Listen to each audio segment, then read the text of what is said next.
So you may remember last month where it emerged about Liz Truss's comments about her Australian counterpart, and they were in anything very, very bizarre of Liz Truss basically insulting the guy, saying that he wasn't even experienced, when in terms of experience, he's far more apt at negotiating trade deals than Liz Truss has actually ever done herself so far in her entire career. Not only that, there were also bizarre comments about putting him on an uncomfortable chair to make him squirm during these negotiations. Like I say, overall, it wasn't a very good start to these talks. Not only that, there were then also the revelations of the 0% tariffs over Australian meat, which would essentially end up destroying our agricultural industry and essentially flood our market with cheap Australian beef, lamb, and probably chicken as well, and that would again destroy our agricultural industry here in the UK.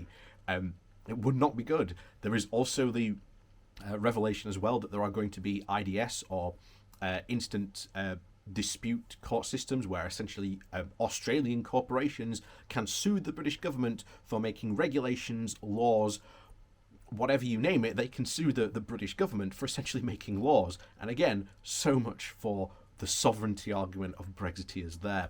And of course, this has caused mass movement within the Conservative Party, because I have always said before, at the moment there's this two big war of ideas, one of global Britain and the one of levelling up. And like I say, the current Tory party is geared towards the idea of global Britain. That's what they were all building for. So any Tories who are for the levelling up agenda are very much going to be sorely disappointed, because, as we've said before, you cannot have a global Britain agenda without undermining the levelling up one, and vice versa. A levelling up agenda cannot mean a global Britain one, because that undermines global Britain if you decide to, quote, level up, because that will mean you need regulations and protections to help businesses grow.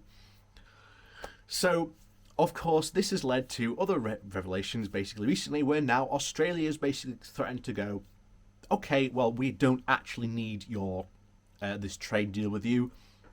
It's not really that important to us. We've got far better markets closer to us that we want to focus on. And they've basically now threatened that they're going to walk away. So here we are in this fun situation. So before we do jump into that, please do remember to hit that like, share and subscribe button. And of course, down below there is a link to my Patreon page, as well as a one-off donation link called Buy Me a Coffee, where you can, buy me a coffee. And there is also down below the YouTube memberships as open now as well. So let's jump into this, shall we? So this comes from The Guardian, and the title is "The Australian Government Prepared to Walk Away from UK Free Trade Deal Over Agricultural Access." So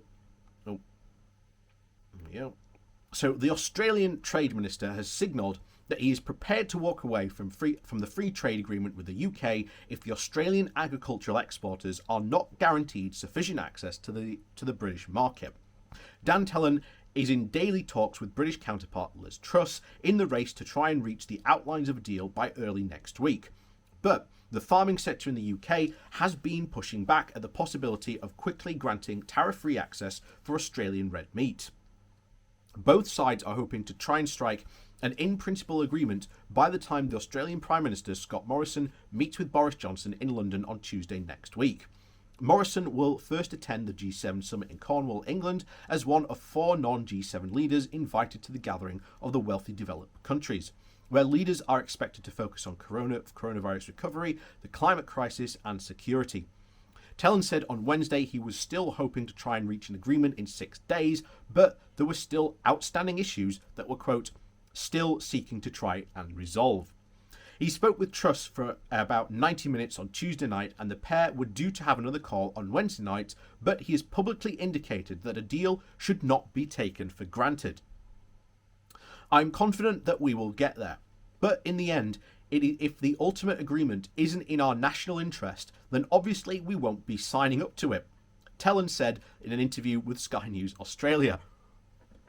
So if it's not in their national interest, they ain't interested in this. And like I say, the Brexiteers are obsessed with this idea that somehow if we sign a trade deal it's going to be automatically good and somehow in our interest. No, these things work both ways. And guess what? You give up sovereignty for these trade deals. That's how modern trade deals work. There you go. Anyway, he continues.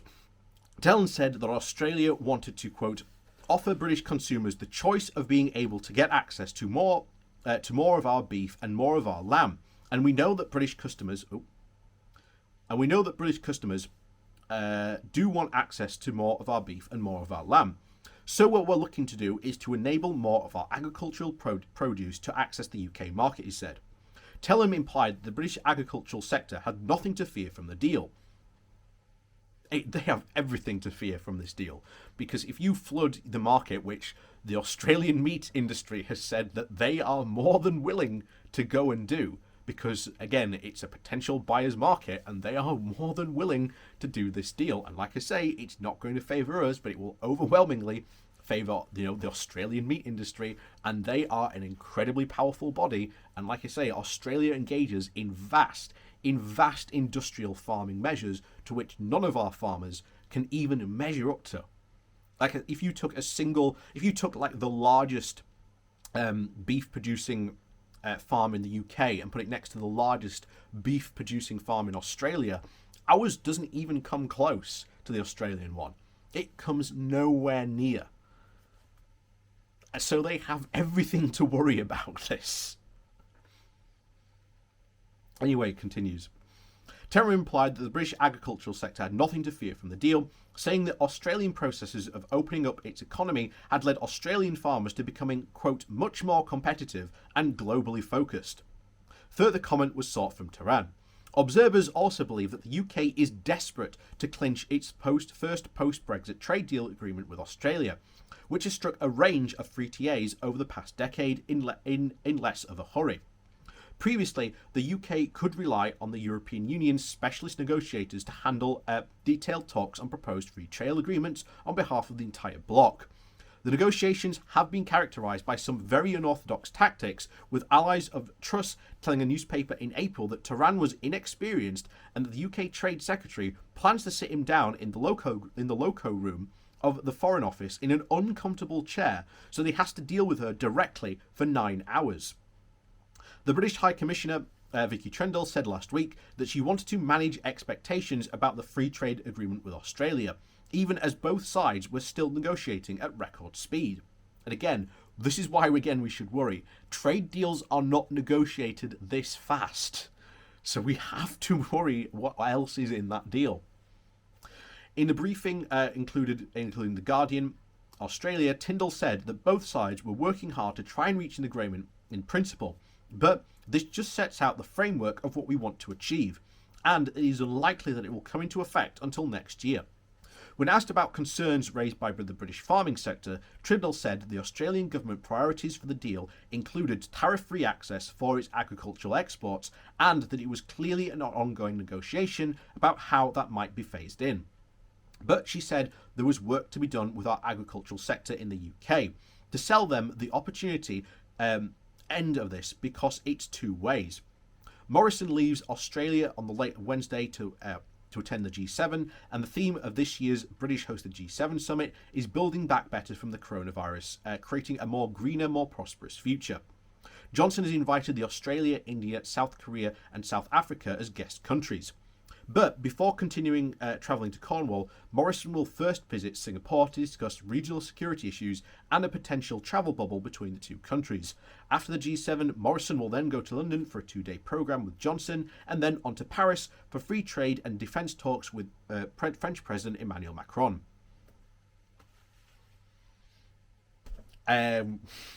Yeah, we are absolutely dangling here by Australia's hook. And like I say, make no mistake, where they say this is a two-way street, this is not going to be a two-way street, because, again, Australia's farming industry is geared to mass industrial size scale farming. Our agricultural industry is not at all. It will wipe out hundreds of farms, even if this is like a steady, slow tariff reduction over the years, it will not help our farms. But then this is what the Conservatives have always wanted. They don't really care about British farmers, even though they claim to care about them. They don't. They don't care a thing about them. And, hopefully the farmers will realise this, and hopefully, shall we say, leave the Conservatives for other parties that do generally actually care about them. And like I say, it's a potential opportunity for the Lib Dems to, squeak in there and win some, shall we say, former, Conservative rural seats. It is a big opportunity for them.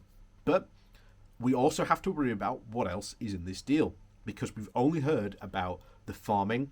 We know there's the potential of the secret corporate courts, which we do not want, and the other stuff that could very well be in this deal, that could very well end up being very bad for us. And if this is being negotiated at speed, trade deals are not negotiated this fast. They're just not. So we have to worry about what else is being talked about and essentially being given away, because, like I say, these free market fundamentalists are all about being 0% tariffs, no regulations. And again, that was turned out not good for British industry back in the late 1800s. It is not going to be good for our British industries today. So, as always, thank you very much for watching. Please do remember to hit that like, share and subscribe button. And also down below there is a link to my Patreon page, as well as a donation link called Buy Me a Coffee, where you can, buy me a coffee. And also the YouTube memberships are now open as well. And as always, thanks for watching, and we'll see you all next time.